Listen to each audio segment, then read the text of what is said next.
Fernando Estrafase, que es director de CIPEC. Hola Fernando, ¿cómo estás? Nico Yacoy, buenas noches. ¿Qué tal, Nicolás? Buenas noches. Bien, muy bien, gracias por atendernos. Te leía, ayer fue en La Nación, ¿no? Sí, ayer porque justo hoy saqué otra sobre transiciones en Clarín, pero si es en La Nación, es sobre gabinetes. ¿Sí? Esa misma. Bueno, hablemos entonces de las dos cosas. Empezamos por La Nación, seguimos por Clarín. Contanos qué ves en las elecciones de Mauricio Macri para su gabinete. Bueno, yo básicamente en la nota de La Nación lo que hacía era resumir un trabajo muy importante que hay sobre los gabinetes de ministros en los sistemas presidenciales, que es de un famoso asesor de John Kennedy, que se llamó Sorensen, que decía, lo llamaba en realidad el gabinete del talento, y lo llamaba el gabinete del talento no solo por el talento de las personas que conformaban el gabinete, sino porque era el lugar donde el presidente se valía de talento para llevar adelante su función. Él había sido escritor de los discursos y un asesor muy importante de Kennedy. Entonces decía que la suerte de un presidente y la capacidad obviamente se valía mucho del gabinete. Y después las cosas que cuento es básicamente un estudio que hicimos en CIPEC, que se llama Los Caballeros de la Mesa Chica, por los gabinetes, que muestra cómo se han conformado los gabinetes desde el retorno de la democracia hasta acá. Y entre otras cosas te muestra que hay en general poca recurso a perfiles, digamos, que tienen legitimidad electiva propia. Hay algunas provincias, de hecho, que todavía nunca le dieron un ministro a la Claro, porque nación. vos decís algo así como que no se requiere de ministros que tengan una base electoral propia en los casos en que esa base electoral la tiene asegurada el presidente, pero si viene raquítico de legitimidad, entonces sí. Claro, siempre por supuesto es una decisión del presidente, justamente los ministros son secretarios y fusibles del presidente, claro. No hay que olvidarse de eso. Por lo tanto es el presidente el que le imprime a su diseño de gobierno el tipo de impronta que le quiere dar, ¿no? Pero claramente cuando uno ve, por ejemplo, el gabinete del presidente Dualde, en ese gobierno de transición y originado en una crisis, ve que en ese caso, que no tiene nada que ver con este, por supuesto, se rodeó de muchos exgobernadores y personas que tienen una legitimidad propia. O el propio presidente Kirchner en su primer mandato, cuando asumió después de obtener el 22% de los votos, donde también veías figuras, digamos, con peso público propio, que a veces puede ser electoral o no. Pero insisto, es una facultad del presidente diseñar el tipo de perfil de gobierno que quiere, ¿no? Sí, eso absolutamente. ¿Qué pasa con con los nombres que vas viendo? Y la verdad que son muy buenos, cada uno en su área expresan mucha experiencia, mucho conocimiento del sector. Hay algo que claramente me da la sensación este gabinete imprime, que es la experticia en el tema al cual se van a dedicar esos ministros, porque a veces un gabinete se conforma solo sobre la base de la confianza personal o la lealtad, y cuando uno ve los gabinetes en el mundo, en general, el que va a trabajar sobre un tema es alguien que dedicó los últimos años de su vida a trabajar en ese tema, digamos, ¿no? Y además de lo cual, por supuesto, debe tener confianza y lealtad con el presidente. Seguro.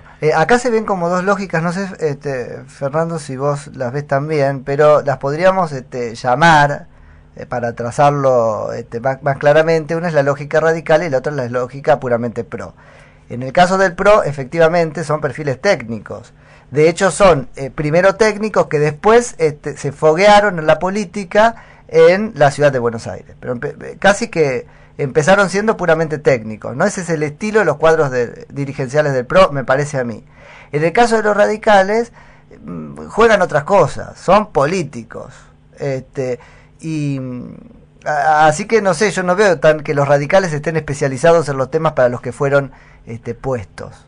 Bueno, muchas veces para avanzar en determinadas agendas hace falta una gravitas política, y además, como vos decís, personalidades que vienen del radicalismo, otras del PRO, no expresan en conjunto otra cosa que lo que es la Alianza Cambiemos. Claro.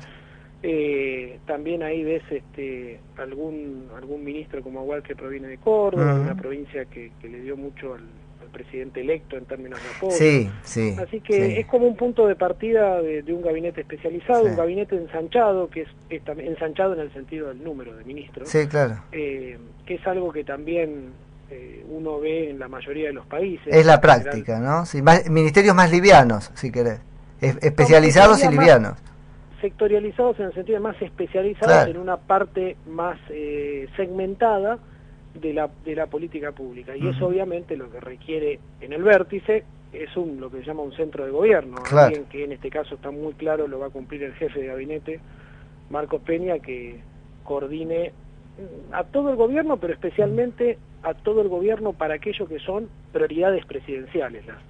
Las presidencias en el mundo hacen un montón de cosas, pero hay algunas que son prioridades del presidente porque hacen al legado presidencial, aquello por lo cual el presidente quiere ser recordado cuando deje de ser presidente. Y en el caso del presidente electo parece estar bastante claro, por lo menos las 3 primeras cosas que dijo por las cuales quiere orientar su gobierno, ¿no? Que es pobreza cero, la lucha contra el narcotráfico, la seguridad y la unión de los argentinos. Fernando, ¿la coalición cívica tuvo lugar en esta alianza o no, decís? Bueno, habría que hacer la trazabilidad de cada uno de los ministros, pero cuando vos ves, por ejemplo, el designado ministro de Hacienda y Finanzas, Alfonso Pradegay, proviene de allí. No, eso no es correcto. Bueno, y es eso. Pero bien o no lo es actualmente. Vos sabés que me llamó mucho la atención leerlo a Pañi decir eso, si se fue a las piñas con Carrió. Bueno, tuvo un paso, negociemos ahí, tuvo un paso por la coalición. Eso seguro, pero no lo significa ahora. Es más, tiendo a pensar que Lilita está más enojada que contenta. Digo, si lo que quisieron poner con esto de asignarlo a la coalición cívica es que se respetó la cuota CC, no todo lo contrario, supongo. Ahí no sé lo que piensa la diputada Carrió. Tampoco hay que pensarlo en términos de cuotas, porque obviamente un gabinete es un mosaico, pero no necesariamente es un mosaico donde las partes tienen que valer estrictamente claro, en función de alguna ecuación política, porque al final del día, y eso es un rasgo para bien y para mal de los sistemas presidencialistas, la legitimidad reside especialmente en el presidente de la nación. Sí, eso seguro, y te lo entiendo perfectamente si lo predicamos de Macri. Ahora, de la Unión Cívica Radical, ahí hay como 2 tradiciones que se cruzan. La Unión Cívica Radical es más de las cuotas, los mosaicos, ¿no? Todavía está aprendiendo, se está portando muy bien, pero está aprendiendo esta nueva manera de hacer las cosas. Vos sabés que en Brasil, históricamente, donde hay algunos partidos que forman parte de la coalición de gobierno pero no son protagónicas, hay una palabra que es loteamiento, claro, que es cuando justamente hay algunos ministerios que están pensados para darle participación a un espacio minoritario del gobierno, pero que hace su trabajo también. Claro. Marcos. Fernando, una frase, yo veo el gabinete y como vos creo que es un gabinete con mucha habilidad técnica, y me vino una frase de Willy Cohen que me vino a la cabeza, que fue trajeron al Real Madrid pero tienen que jugar en el Dock Sud. ¿Cómo ves a estos jugadores jugando en el Dock Sud? ¿Qué ves que les va a permitir desempeñarse al máximo de sus capacidades? ¿Lo van a poder hacer? Yo creo que hay una cuota muy importante de jugar en Dock Sud o en el Real Madrid, que es saber jugar al fútbol. Y las personas que inician este gabinete son especialistas en sus temas, conocen la comunidad de política pública que está alrededor del tema.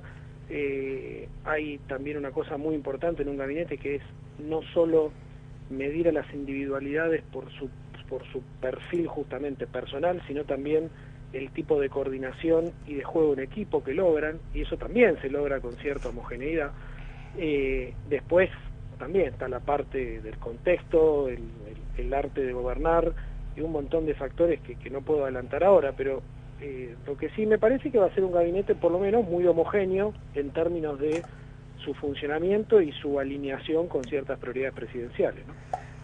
Te cambiamos un poco de tema, un tema que CIPEC tiene estudiado hace bastante tiempo, que es el tema de básicamente la dinámica entre las provincias y el gobierno central en el tema fiscal y en las votaciones en senados y diputados.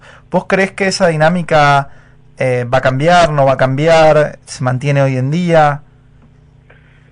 Me parece que se abre por una suerte de clima de época una instancia de diálogo que va a anteceder en todo caso a esas votaciones y que abre la puerta para lo que pasa en cualquier democracia del mundo, que es el diálogo, el intercambio de intereses, el apoyo a cambio también del mismo apoyo en otros temas.